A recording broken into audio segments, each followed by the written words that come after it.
My 11th grade English teacher, Miss Willie James. She would call me aside and really centered in me that education was not something that I needed to take lightly, and that at some point I would cease to be able to jump high and run fast, and that I would need to use my big head for something else other than trying to make the girls blush. My 6th, 7th, and 8th grade math teacher, Miss Manganaro, I called her Miss M. When I had really hardships at home, she gave me her cell phone number. She told me to call her anytime I needed. Just was there for me as a person. My favorite teacher was Joe Paterno.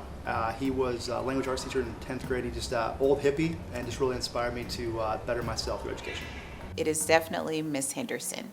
And she actually sat me down and talked to me about magnet schools and what that means. I was able to get into a really competitive and rigorous magnet school, graduated, and moved on to college. Mr. Kelly was my English teacher.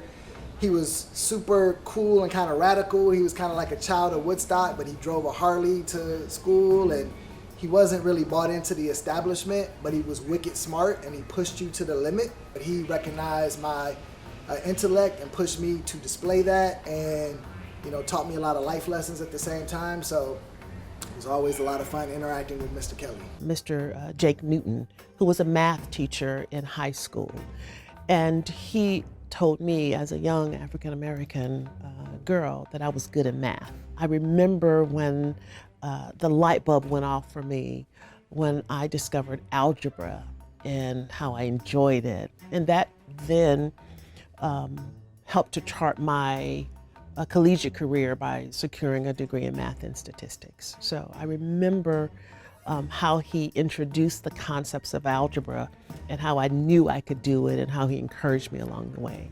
And I think that was so important for young girls to know that they are skilled and gifted in the sciences. My 2nd grade teacher was Mrs. Robinson. Had a way of teaching empathy. There was a young girl in my classroom who didn't smell very well, had dirty clothes often, and the way this teacher engaged the other children in the classroom to support her in a very intangible way left a very lasting impression on me. Dr.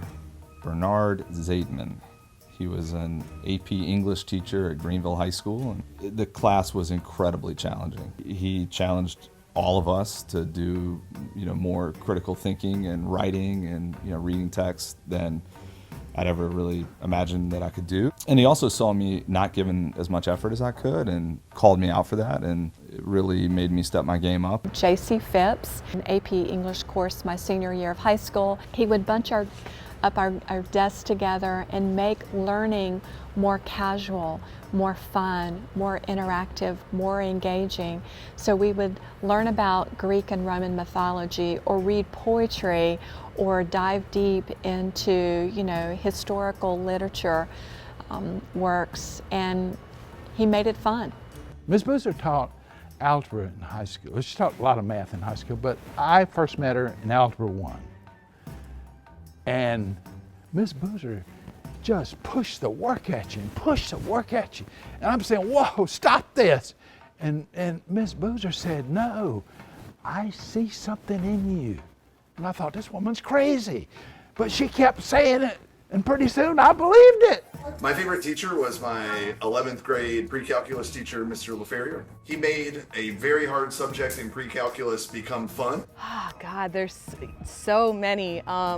Mr. Stevenson, 9th grade world history, was one of my favorites. I'm a history buff. I actually got my original degree in history because of him. Hard to pick one. I'm gonna do Miss Smith and Miss Dalbo was my 5th grade math teacher, and that's my position now. But just the love of math, and they were my field hockey coaches and lacrosse coaches. And then later on, Miss Dalbo named her kid after me because I'm her namesake, Charlotte, which was awesome. Ashley Perry and Dorothy Malone, they were both English teachers of mine, and I ended up going on to become an English teacher. A volleyball and tennis coach, Joeblanca, and he's just a stand-up guy. My favorite teacher was one of my high school history teachers, Mr. Bill Schechter.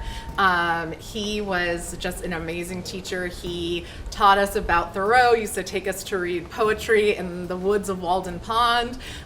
He taught post-war American history, so we learned a lot about, Vietnam and the beatniks and all that, and it was the best course you could take at my high school. He was also the advisor of our school paper, and I was an editor on the school paper, so he was really impactful, on my life and my development as a future leader. Miss Roach was my 9th grade algebra teacher, and at the time, my middle school, Hayward Gibbs Middle School, did not offer algebra to middle school students, as my 15-year-old has now taken algebra in middle school. So therefore, you could take 4 years of math and have calculus if that was going to be, my focus was engineering, so I really needed to have calculus in high school.